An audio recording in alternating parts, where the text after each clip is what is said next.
In this video, I'll show you how to make the controls in a section read only for a Power Apps model driven app using JavaScript.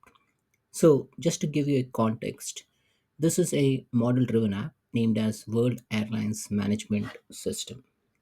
Now, in this model driven app, I have a list of airlines. Now, if I navigate to any of the airlines, so if I go into, say, one of the airlines over here, I can see a tab interface and I have a section. So these are the tabs and these are the sections. So this is section one, this is section two.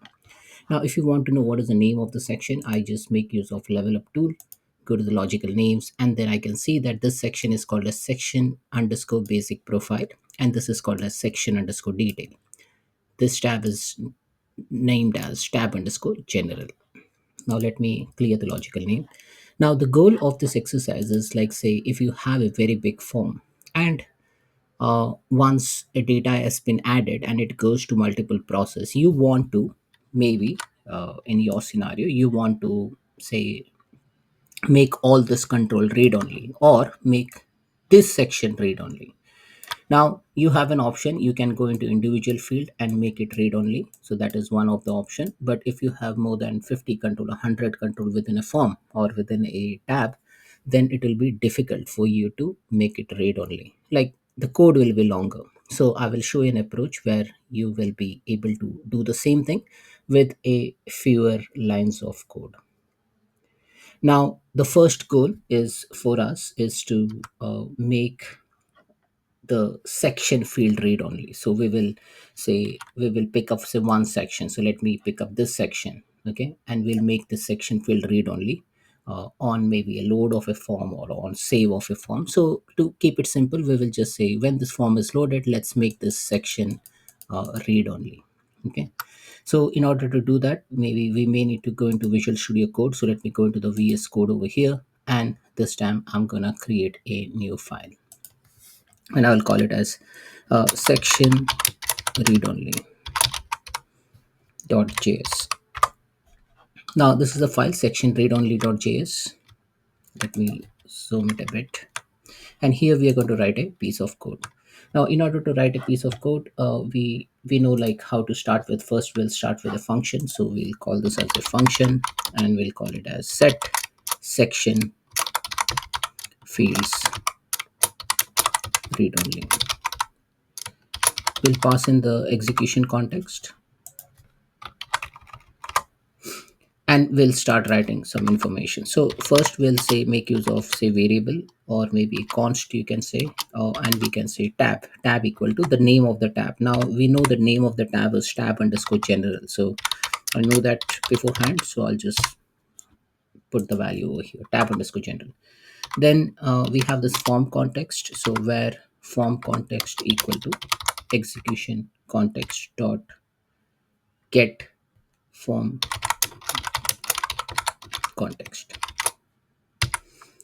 Then we will make use of a section. So which section you want to hide, so we will take the section value, so where section equal to form context dot ui dot tabs. So we need to first make reference of the tab, get the tab. So which tab? So the tab we have already defined, so that's the tab variable, form context dot ui dot tabs dot get tab. And then from that browse through the sections, so sections dot get, and here we need to type in which section name you want to hide, which sections control you need to hide. Okay, so I'll just keep it blank for time being because I don't know the exact name. Then we move on to control, so then we will iterate through the controls within the form. So controls is basically within that particular section how many controls exist. So where controls is section dot controls dot get. So we are going to extract all the controls within that section and put it in a control variable. And then the basic approach, like I will use a very basic for loop, although there are many other ways through which we can optimize this code, but just to keep it simple, we'll just say for where x equal to 0, x less than controls dot length. So we'll take how many controls you have. So if you have 5 controls, so it will just iterate through all the 5 controls. So x less than controls dot length. and x plus plus. And then what we do is we just need to disable the control. So in order to do that, we know var x equal to 0, x less than controls dot length. So we will just say controls of x dot set disabled true, and put a semicolon. And I think our code looks good. Let me clean it up a bit. Yeah. So let's revise. Set section fields read only. We have defined the tab, form context, get the section, get the controls within the section, iterate through the controls within the section, and set it disable to it true. Now let's see what the section name is. So if I go into the toolbox, the level up tool, click on logical name, and this is the name, section underscore basic profile. Either we can hide this section or this section, but I've just explained you that we're going to hide this section. So section underscore basic profile.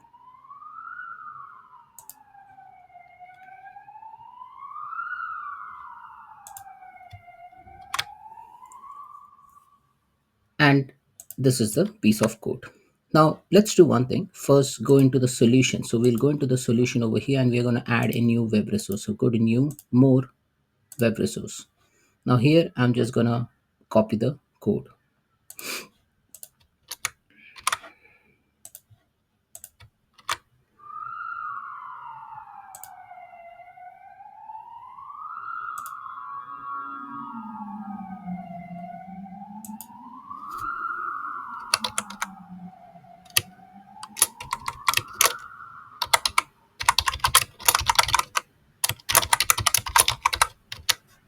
So I'll just name it section fields read only, and I'll just click on save.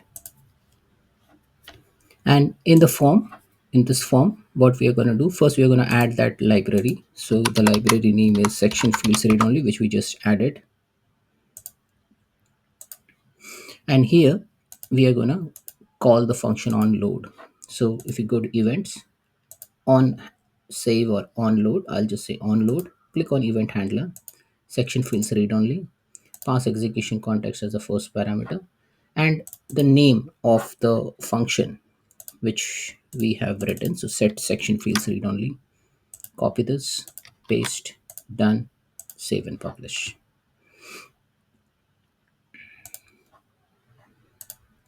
Let's go back to the form, and still the changes are not there, so that's why it is still showing. So let me do a hard refresh. So what should happen is that all the fields should be made read only. So now as you see, when I loaded the form, you see the padlock icon against all this particular control, right? So think about it, like if you have designed a form which has multiple sections with multiple controls, with a small piece of code, you can just write a reusable code, and then you can make this code in your put that code in your library, and you can at once you can make all the fields read only. Okay, now I could have done for this as well. Okay, so if I want to do this, I just need to get the section name, go into the code, and here I will just pass on the section underscore something else, and then this will make the code read only. Now this is all good. Now in my next video, I'll show you how to make all the fields read only within a tab. So take for example, if you have a tab, so if I have a tab, and if this tab has say 7 or 8 section, now without just calling this function again and again, I will make this entire section read only. So I'm going to cover that in the next video, but in this video the whole goal was to first get the tab, get the section, and within that section make all the fields read only. So that's it folks, thanks for watching.